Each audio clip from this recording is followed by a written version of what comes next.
बहरकैफ नाज़रीन, आइए ख़बरों की जानिब बढ़ते हैं। और सबसे पहली ख़बर जो इस वक्त मुझे आप लोगों के सामने रखना है और वो है कि बॉलीवुड में खुदकुशियों का सिलसिला लगातार जारी है।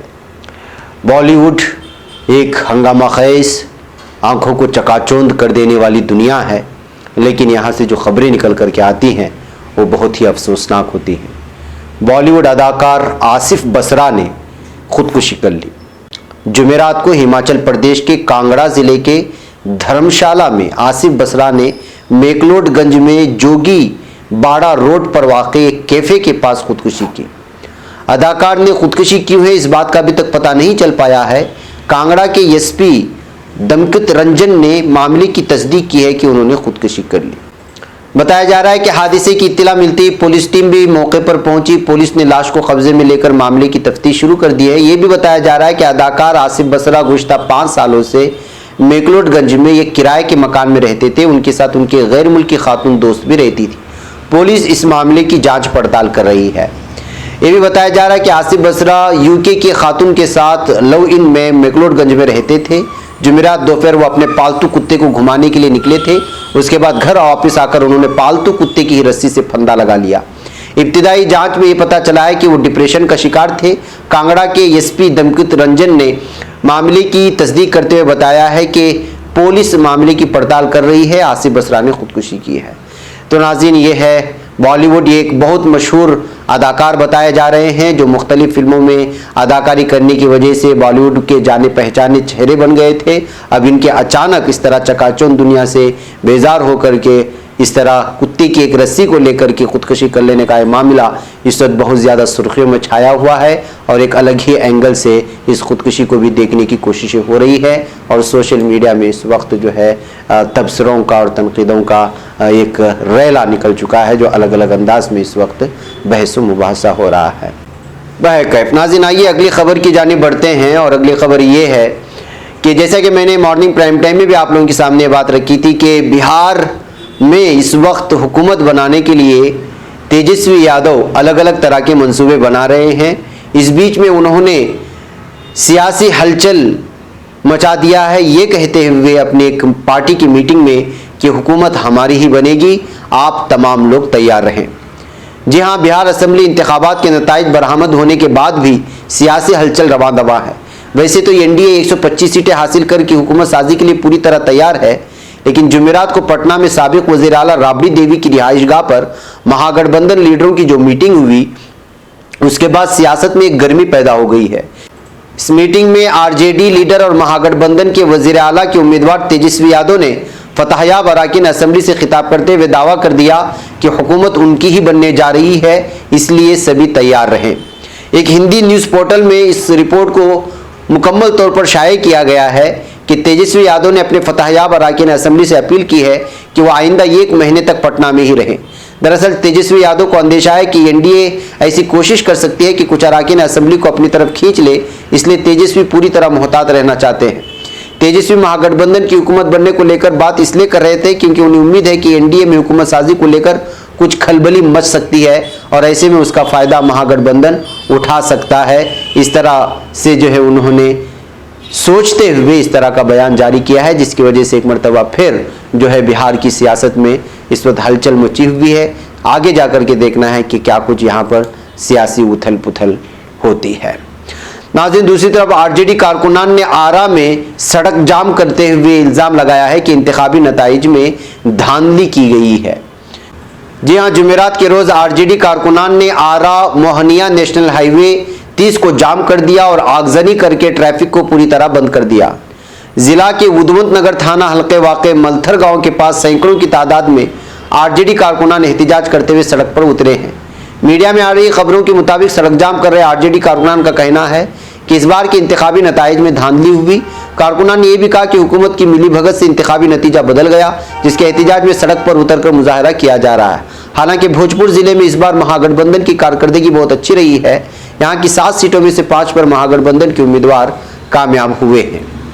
बहरकैफ नाज़रीन, आइए एक और खबर की जानिब बढ़ते हैं और वो खबर है वलीअहद शहजादा सलमान बिन हम्माद आल खलीफा बहरीन के नए वज़ीर आज़म मुंतखब कर लिए गए हैं। बहरीन के शाह हम्माद बिन ईसा आल खलीफा ने वली अहद शहजादा सलमान बिन हमाद आल खलीफा को मुल्क का नया वज़ीर आज़म मुकर्रर किया। बहरीन की सरकारी खबर रसा एजेंसी BNA ने शाही ख़ानदान की जानिब से इस सिलसिले में जारी एक एडमिनिस्ट्रेटिव आर्डर के हवाले से इत्तला दी है। ख्याल रहे कि बहरीन के वज़ीर आज़म खलीफा बिन सलमान आल खलीफा का बुध के रोज़ इंतकाल हो गया था।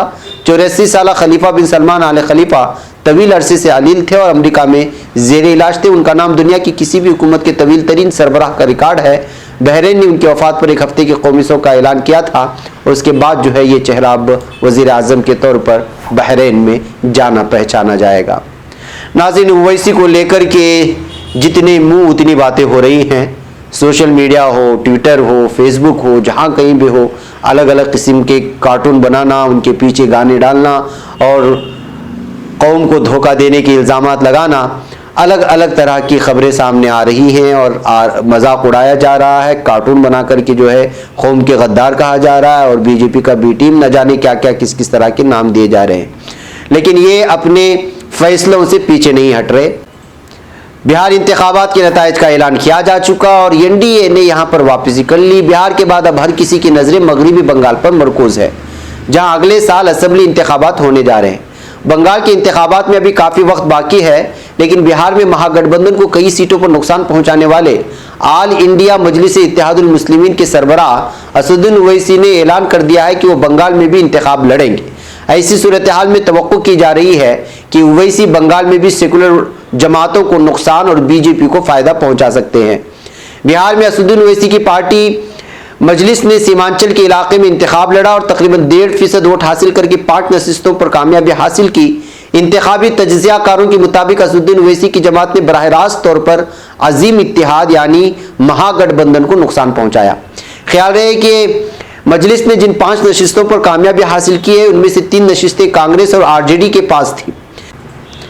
बिहार की कामयाबी के बाद ओवैसी ने ऐलान किया है कि वो बंगाल में इलेक्शन लड़ेंगे। मुसलसल इल्ज़ामात के जवाब में ओवैसी ने कहा कि उनकी एक सियासी जमात है और उन्हें मुल्क में कहीं भी इंतखाब लड़ने की इजाज़त है। ओवैसी ने पलटवार करते हुए ये भी कहा कि आप यानी कांग्रेस वाले चाहते हैं कि हम इंतखाबात ना लड़ें, जबकि आपने महाराष्ट्र में शिवसेना के साथ मिलकर हुकूमत बना ली।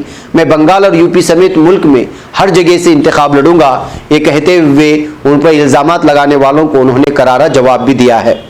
नाज़रीन, असदुद्दीन ओवैसी की पार्टी उन इलाकों में मुस्तकिल तौर पर पहुंच रही है जहां मुस्लिम वोटर्स की तादाद ज़्यादा है और वो बड़ी तादाद में वोट काटने के लिए कोशा है। बंगाल में मुस्लिम वोटर्स का ताल्लुक TMC और कांग्रेस से है। ऐसी सूरत हाल में अगर बंगाल में ओवैसी का दाखिला होता है तो तज्ज़िया निगारों का कहना है कि यहाँ भी बीजेपी को फ़ायदा हो सकता है और इस तरह एक मरतबा फिर असदुद्दीन ओवैसी की पार्टी पर बीजेपी के बी टीम का ठप्पा लग सकता है बंगाल में भी। ये कहते हुए इस वक्त लोगों को अलल-ऐलान और बेखुसूस मुसलमानों को ये कहते हुए रोकने की कोशिश कर रहे हैं कि असदुद्दीन के बहकावे में ना आए। अब ये कौन इल्ज़ामात लगा रहे हैं, किस तरह की तफसीरें कौन कर रहे हैं, उनके नामों से, उनके चेहरों से, उनकी पार्टी के आइकॉन से आप लोग अंदाज़ा लगा सकते हैं कि आखिर किसको नुकसान हो रहा है और इस वक्त असदुद्दीन ओवैसी की पार्टी से कौन बौखलाए हुए हैं और ज़मीनी हक़ाइक़ क्या है। इन तमाम चीज़ों को वहाँ के वोटरों को देखना भी बहुत ज़रूरी होता है। ये बात अलग है कि वाकई में महागठबंधन को ओवैसी ने बिहार में नुकसान पहुंचाया है। नाज़रीन, आइए चलते हैं और बात करते हैं इस वक्त मुत्तहिदा अरब इमारात की। शारजा के देबा अल हैसन और अद्दबीद पुलिस थाने में मुतअद्दिद पुलिस एहलकारों की मौजूदगी में 4 गैर मुल्कियों ने अदालती हुक्काम के सामने इस्लाम कबूल कर लिया है। इस्लाम कबूल करने वाले कैदी का कहना था कि अहलकारों के अच्छे सलूक और मुख्तलिफ लेक्चरर्स में इस्लाम के असल रूह की बेहतर समझ आने के बाद हमने इस्लाम कबूल करने का फ़ैसला किया है।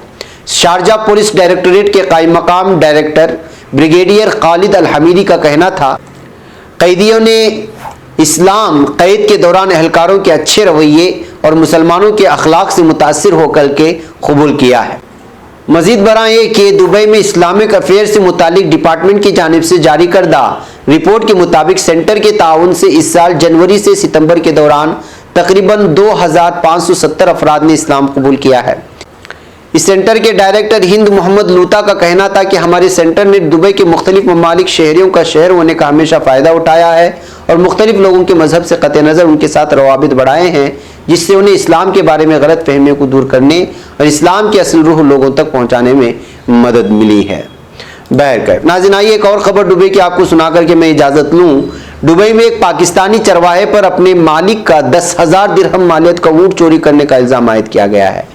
दुबई की इब्तिदाई अदालत को जुमे के रोज समाअत के दौरान बताया गया कि 40 साला इमाराती मालिक को पता चला है कि दुबई में अलहियाब के इलाके में वाक़ उसके फार्म से उसका 10 दिरहम मालियत का ऊँट गायब है। जिसके बाद उसने ऊँटों की मंडी में राब्ता किया तो उसे बताया गया कि उसका ऊँट अलमरमूम एरिया में था।